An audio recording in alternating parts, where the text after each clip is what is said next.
భార్యాభర్తలిద్దరూ లోన్ తీసుకుని ఇల్లు కొనుగోలు చేశారు. కానీ భార్య ప్రసవం కోసం పుట్టింటికి వెళ్లి వచ్చేసరికి భర్త ఇల్లు కాస్త అమ్మేశాడు. విషయం తెలుసుకున్న భార్య న్యాయం కోసం కూకట్పల్లి పోలీస్ స్టేషన్ మెట్లెక్కింది.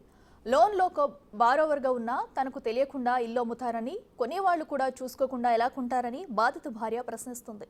మరిన్ని వివరాలు మా ప్రతినిధి సుజాత అందిస్తారు. పెళ్ళయ్యి 5 ఏళ్ళు అవుతుంది.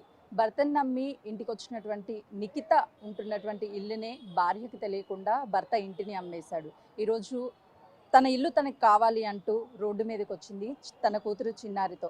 ప్రసవం కోసం ఇంటికి వెళ్ళినటువంటి నిఖిత తిరిగి వచ్చేసరికి ఇల్లు లేకుండా పోయింది.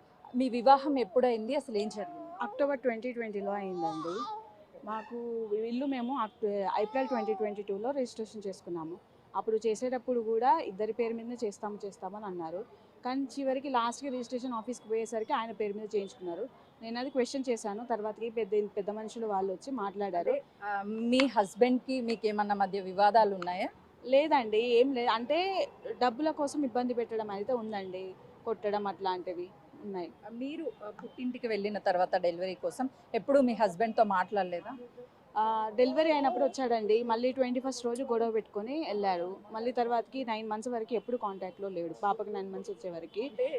వాస్తవానికి ప్రతి తండ్రికైనా తల్లికైనా పిల్లలంటే చాలా ప్రాణం ఉంటుంది. పాపను చూస్తే మాకే చాలా క్యూట్ అనిపిస్తుంది. ఎప్పుడు పాపతో మాట్లాడాలని కానీ చూడాలని కానీ మీ హస్బెండ్ కనిపించలేదా? ఆయన ఎప్పుడు కాల్ చేయలేదండి. మీరు అప్రోచ్ అయ్యారా పాప గురించి చెప్పడం కానీ, లేకపోతే పాపను చూడడానికి రమ్మని కానీ మీరు పిలిచారా? అంటే ఇప్పుడు డెలివరీ అయినప్పటి నుంచి, నేను ప్రెగ్నెంట్ ఉన్నప్పటి నుంచి కొంచెం ఇబ్బంది పెట్టడం ఎక్కువ చేశారన్నట్టు. అయితే నేను అడిగాను, అంటే నన్ను ఇట్లా ఫస్ట్ చేస్తాము, నీ ప్రాపర్టీ నీ మీద చేస్తామన్నారు కానీ చేయలేదు.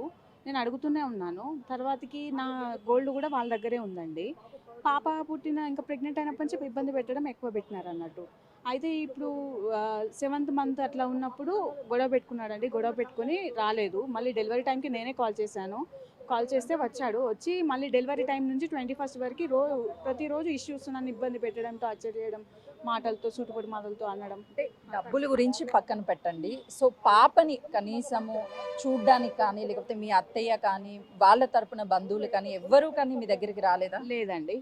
మధ్యలో మళ్ళీ 9 monthsకి అలా మధ్యలో ఒక పెద్ద మనిషి ఉండి మాట్లాడి ఏంటిది ఇట్లా ఇష్యూస్ సార్ట్అవుట్ చేసుకోండి, మంచిగా కలిసి ఉండండి, ఆ అమ్మాయి ప్రాపర్టీతో డబ్బులతో వాళ్ళ పేరెంట్స్ ఇచ్చింది అనుకున్నగా అమ్మాయికి ఇచ్చేయండి, అమ్మాయి చేసుకుంటుంది చూసుకుంటుంది అంతా, తను కూడా వర్కింగే కదా అని అన్నారు. అన్నాక నేను చూసుకుంటా అని చెప్పాడు. అయితే ఇప్పుడు చెప్పి తీసుకెళ్తాను అన్నాడు. తీసుకెళ్లకుండా అక్కడే ఊర్లో ఉంచాడు అన్నట్టు. ఊర్లో 24 days అట్లా ఉన్నాను. 23-24 days దాకా అక్కడే ఉంచాడు అన్నట్టు. మళ్ళీ హైదరాబాద్కి వెళ్దామంటే మళ్ళీ ఇష్యూ చేసి నన్ను కొడితే మా పేరెంట్స్ వచ్చి తీసుకెళ్ళారు. ఎందుకు తను మీతో గొడవ పడడం కానీ, లేకపోతే నీ బిడ్డను చూడడానికి రాకపోవడానికి కారణం ఏంటి?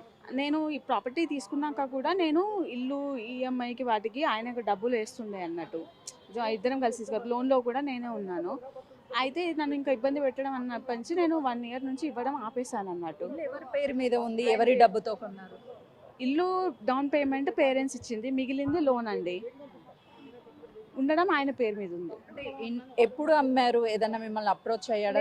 అయితే యాక్చువల్లీ ఏంటంటే 2 months బ్యాక్ మాట్లాడినప్పుడు ఇప్పుడు ఈ ఇల్లు ప్రాపర్టీ తీసుకున్నాను క్లెయిమ్ చేస్తున్న వాళ్ళే అప్పుడు పెద్ద మనుషులాగా ఈయన సైడ్ నుంచి వచ్చారు. ఆడ కూర్చొని మాట్లాడుకున్నాము, సార్ట్అవుట్ చేసుకుందాం అని అన్నాము.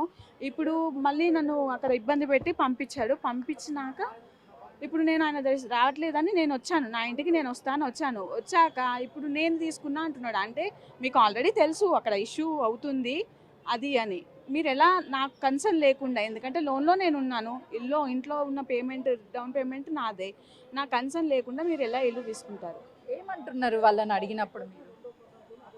వాళ్ళు ఇంకా రాలేదండి. వాళ్ళు డాక్యుమెంట్స్ చూపించమంటే ఇప్పటివరకు డాక్యుమెంట్స్ లేదు, ఆ పర్సన్ లేడు, అమ్మిన పర్సన్ లేడు, కొన్న పర్సన్ లేడు. మేము పోలీస్ స్టేషన్లో న్యాయం జరుగుతుందని ఇక్కడికి వచ్చాము. మీ హస్బెండ్కి కాల్ చేశారా ఇంట్లో ఎవరున్నారు ఏంటని చెప్పడానికి? నేను ఇప్పుడు సార్తో కాల్ చేయించానండి, ఇప్పుడు వస్తాను అని అన్నాడు. అంటే ఫైనల్గా నిజంగా ఇల్లు అనేది ప్రతి ఒక్కరి కళ.